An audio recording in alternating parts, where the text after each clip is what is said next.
मी अंशूला बाहेर शाळेत सोडण्यासाठी गेलेली होती ना, तेव्हा बघते तर काही इतके छान फुल आलेलं होतं. म्हणजे पूर्ण ते झाड आहे ना, पूर्ण फुलांचं आज भरलेलं होतं आणि खाली पण थोडा सडा पडलेला होता फुलांचा. खूप छान वाटत होतं ते.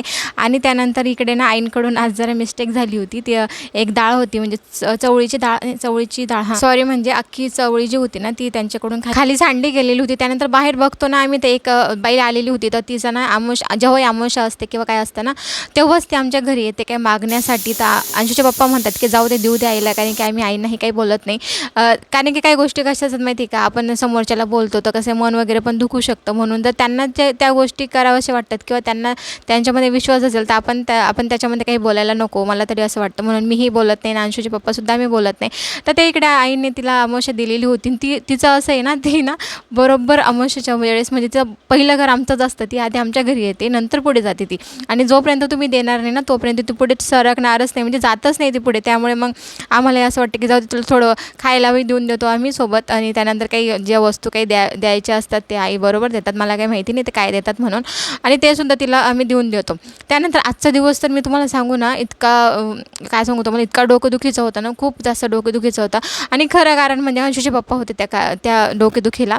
कारण की माझी एवढी छान मूड होता सकाळी. म्हटलं चला मस्त आज अंशू पप्पांचा वाढदिवस आहे, मस्त त्यांना आज सगळ्या गोष्टी त्यांच्या मनासारख्या करूयात, मनासारखं खाऊ घालूयात, त्यांना मस्त हॅपी ठेवूयात.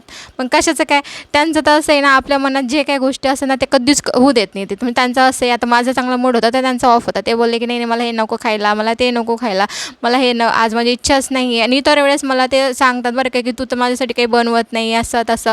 आणि आज माझी चांगली इच्छा होती आणि ते मला नाही म्हणत होते. असं तुमच्याही घरी होतं की फक्त माझ्याच घरी होतं, नक्की मला सांगा बरं का.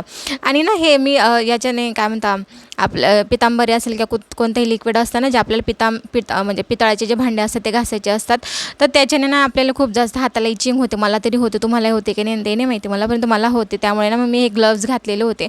तर याची लिंक जर तुम्हाला पाहिजे असेल ना, तर डिस्क्रिप्शनमध्ये दिलेली आहे. आणि त्यानंतर मी जी लॉंग अनारकली कुर्ती घातलेली आहे ना, ही तर मी ऑफलाईन घेतलेली आहे, परंतु सिमिलर जर तुम्हाला पाहिजे असेल तर नक्की डिस्क्रिप्शन चेक करणार तुम्ही. म्हणजे तुम्हाला पाहिजे असेल तर डिस्क्रिप्शनमध्ये मी लिंक दिलेली आहे छान 2-3 कुर्तींची.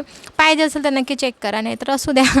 त्यानंतर इकडे ना मी अंशूलासुद्धा ओवाळून घेतलं. आणि त्याला ओवाळल्यानंतर काही की त्याला ना खूप जास्त राग आलेला होता. त्याचं असं म्हणणं होतं की अगोदर मला पुढे जा आणि मला पुढेच बसायचं आहे हॉलमध्ये, मला इथं काही ओवाळू नको तू. परंतु मी असं म्हटलं की खूप सारे फॅन चालू होते आणि अंशूचे पप्पा तिकडे त्याचे फुगा वगैरे, त्यांचं फुग्याचं काम सुद्धा तिकडे चालू होतं. म्हटलं नको, तू नको जाऊ, बलून वगैरे. आणि ना बड्डेचं मी तुम्हाला सांगते, इतकं सकाळपासून मी त्यांच्या मागे लागलेली होती की जा केक घेऊन या, परंतु नाहीच म्हणत होते. ते बोलले की मी का लहान आहे का आता माझा केक वगैरे कापून एवढं बड्डे सेलिब्रेट करता येतो मी, असं तसं.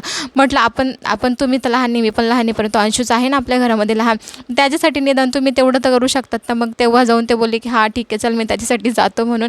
तेव्हा त्यांनी खूप डोकं खाल्लं त्याचनी माझं. आणि तेव्हा मी त्यांना शेवटी हेच बोलली, म्हटलं तुम्हाला वाटेल ते करा तुम्ही, बघा आता. त्यानंतर त्यांना काय वाटलं काय माहिती, मग ते गेले. आणि मग काही थोडेफार नाही, बलूनसुद्धा फक्त 4-5 म्हणजे 8 बलून आणले होते. 8पैकी त्यांनी 2-3 तर फोडून टाकलेले होते. किती दिसतात, 1 2 3 हां, तर त्यांनी 1-2 तर फुटूनच गेले होते. आणि बाकीचं त्यावेळेस माझ्याकडे कोणतं साधन नव्हतं. त्यांना बोलली होती तर त्यांनी फक्त एवढेच बोलून आणून दिले. त्याच्यातही मला राग आलेला होता. म्हटलं काय तुम्हाला एक गोष्ट सांगितली तुम्ही पण त्याच्यात पण असं अपूर्ण काम केलं. मला ना आजचा दिवस म्हणजे खूप जास्त राग येत होता खरं सांगू तुम्हाला तर, परंतु आज मी एवढा कंट्रोल केलेला आहे ना, कारण की तुम्हीच मला सांगा, आपल्याला जेव्हा जी गोष्ट मनासारखी होत नाही ना, तेव्हा किती चिडचिड होते. तुम्हीच मला कमेंटमध्ये सांगा, तुमचीही होते की माझीच होते. मला खूप जास्त चिडचिड होती ती, परंतु मी तेवढा सगळं कंट्रोल केलं. म्हटलं नको आज त्यांचा वाढदिवस आहे. म्हणजे माझ्या मनात एकच होतं की त्यांना ना स्पेशल फील करायचं आहे म्हणून, परंतु ते ना ते रेडीच नव्हते आज स्पेशल फील करण्यासाठी.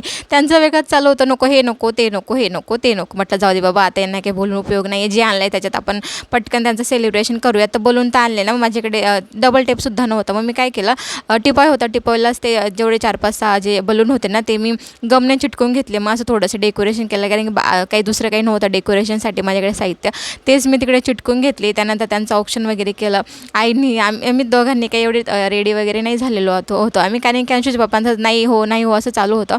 मग म्हटलं जाऊ दे, कारण की उशीर पण खूप जास्त झालेला होता, 10 वाजून गेले होते बहुतेक. आणि माझा स्वयंपाक पण बाकी होता. म्हटलं आता मी जर रेडी व्हायला जाईल तर मग थोडा वेळच लागतो ना, म्हणजे आपल्याला लेडीजला थोडा वेळच लागतो ना. जरी साडी आपल्याला नेसायची असते, पण तरीसुद्धा थोडा वेळ तर जातोच. म्हटलं आता जाऊ दे, साडी वगैरे काही वेअर करत नाही. मग त्यानंतर मी थोडा जो ड्रेस घातलेला होता त्याच्यावरतीच मग आम्ही केक वगैरे कापला. त्यानंतर जे सकाळचं माझं पेंडिंग काम पडलेलं होतं ना, मला नाही पेंडिंग काम करायला खूप जास्त राग येतो, का माहिती का.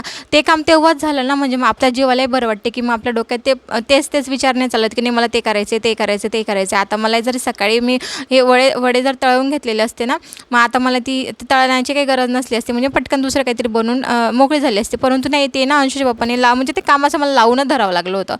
मग मी ते सकाळचं काम आता करायला घेतलं पटकन. इकडे वडे वगैरे तळून घेतले, काही बाकीचे पालकची भजीसुद्धा काढायची होती. म्हटलं चला तीही काढून घेते. 2-4 गोष्टी, काही खिचडी वगैरे काही दुसरं अजून काही बनवायचं होतं, मी ते बनवलं.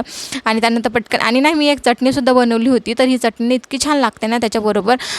रेसिपी तुम्ही बघितलीच असेल तर थोडक्यात सांगायची तर, भज्या अशा तळून घ्यायच्या, त्यानंतर मिक्सरमध्ये काढून घ्यायच्या, त्यात लाल मिरची तिखट त्यात टाकायचं, त्यानंतर लसूणच्या 2-3 पाकळ्या टाकायच्या त्याच्यामध्ये आणि थोडं मीठ टाकून त्याला दळून घ्यायचं. मस्त अशी जशी शेंगण्याची चटणी दिसते ना तशी दिसते, पण इतकी भन्नाट लागते ना, चवीला खूप छान लागते.